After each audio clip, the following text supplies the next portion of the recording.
Hello friends, welcome to my YouTube channel. কেমন আছো তোমরা সবাই?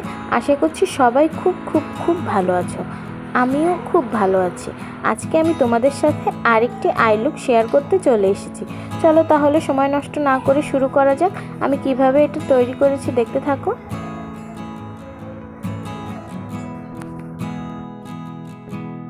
প্রথমেই আমি একটা স্পুলি ব্রাশের সাহায্যে আইব্রোটা নিচের দিকে করে নিচ্ছি।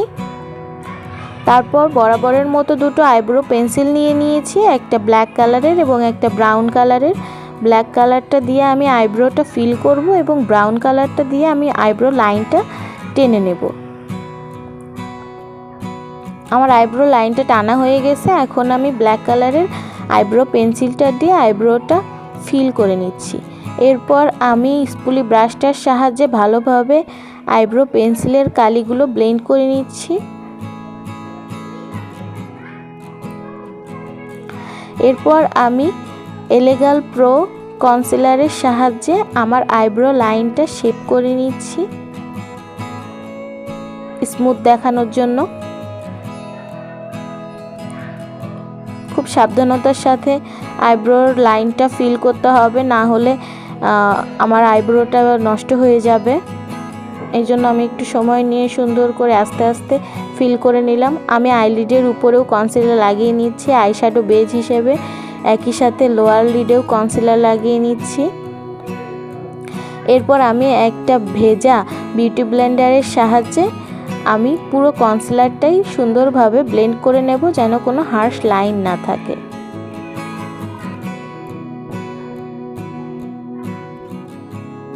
আমার আইব্রোর নিচের অংশ এবং চোখের লিডের উপরে ব্লেন্ড করা হয়ে গেলে এখন আমি আইব্রোর উপরের অংশের কনসিলারটা ব্লেন্ড করে নিচ্ছি। তারপর আমি সাধারণ যে টেপ সেটাই আর কি আমার চোখের পাশে লাগিয়ে নিলাম আউটার কর্নারে। এরপর আমি এই পিস টাইপের কালারটা আমি আমার চোখের ইনার কর্নারের দিকে ট্রানজিশন কালার হিসেবে অ্যাপ্লাই করছি। আমি প্রথমে অ্যাপ্লাই করছিলাম শুধু শুধু, তারপর আমি এই ল্যাশ কার্লারের সাহায্যে ভালো শেপ আনার জন্য এটার সাহায্যেই অ্যাপ্লাই করছি শ্যাডোটা। এটা খুব হালকা টাইপের একটা কালার, এজন্য একটু বেশি করে আমার টাইম নিয়ে অ্যাপ্লাই করতে হচ্ছে ব্লেন্ড করে করে। তারপর আমি এই নেভি ব্লু টাইপের দুটো কালার একসাথে মিক্সড করে আমার চোখের আউটার কর্নারে অ্যাপ্লাই করে নিচ্ছি।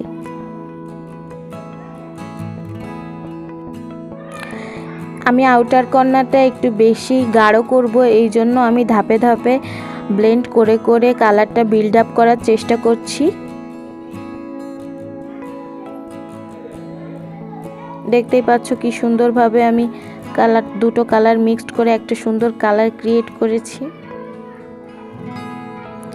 এরপর আমি আমার কস টেপটা খুলে ফেলছি চোখের আউটার কর্নার থেকে। এরপর আমি একটা হাফ কাট ক্রিজ করব আমার চোখে। আমি সেম কনসিলারের সাহায্যেই কাট ক্রিজটা করে নিচ্ছি। আমি তোমাদের আগেও অনেকবার বলেছি আমার এলেগাল প্রোর কনসিলার দিয়ে কাট ক্রিজ করতে খুব সহজ হয়, আমি খুব ইজিলি এটা করতে পারি।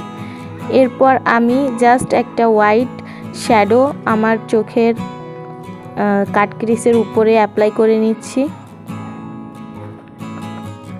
এরপর আমি চোখের আউটার কর্নারে যে নেভি ব্লু কালারটা যে ব্রাশের সাহায্যে করেছি সেই ব্রাশের সাহায্যেই আর কি আমি আমার চোখের কাট ক্রিজের অংশটা ভালোভাবে ব্লেন্ড করে নিচ্ছি, কোনো হার্শ লাইন যেন বোঝা না যায়। এই জন্য কাট ক্রিজের সাথে আউটার কর্নারটা ফাঁকা ব্রাশের সাহায্যেই করে নিচ্ছি। আমি নতুন করে আর কোনো আইশ্যাডো এখানে নেইনি।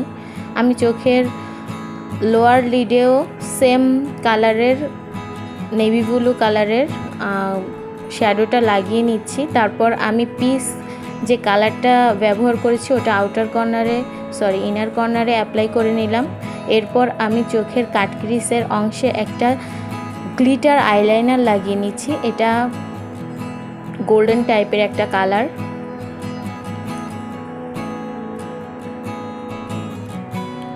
এরপর আমি মেবলিনের এই জেল আইলাইনারটা দিয়ে চোখে লাইনার লাগিয়ে নিব। আমি খুব থিন একটা লাইনার লাগাবো, কোনো উইং টুইং কিছু করব না আজকে।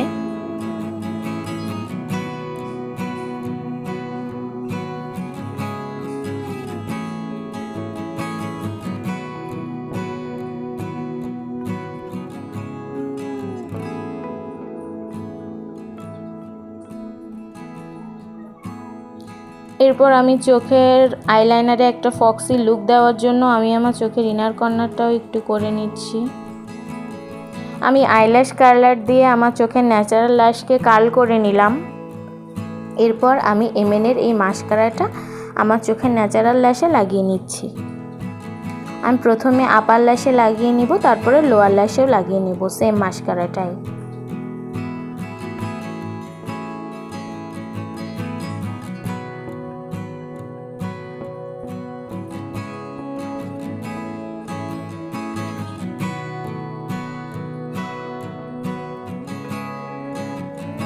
এরপর আমি আমার চোখে একটা ফলস ল্যাশ লাগিয়ে নিচ্ছি।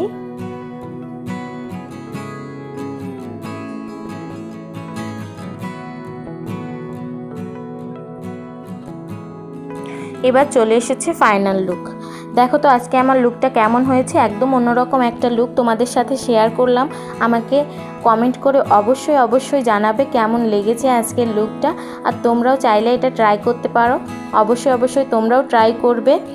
আর আমার ভিডিওটি ভালো লাগলে একটা লাইক করে দেবে, যদি বন্ধুদের সাথে শেয়ার করতে ইচ্ছে করে তো বন্ধুদের সাথে শেয়ার করে দিও। আর আমার চ্যানেলটা সাবস্ক্রাইব করতেও ভুলবে না।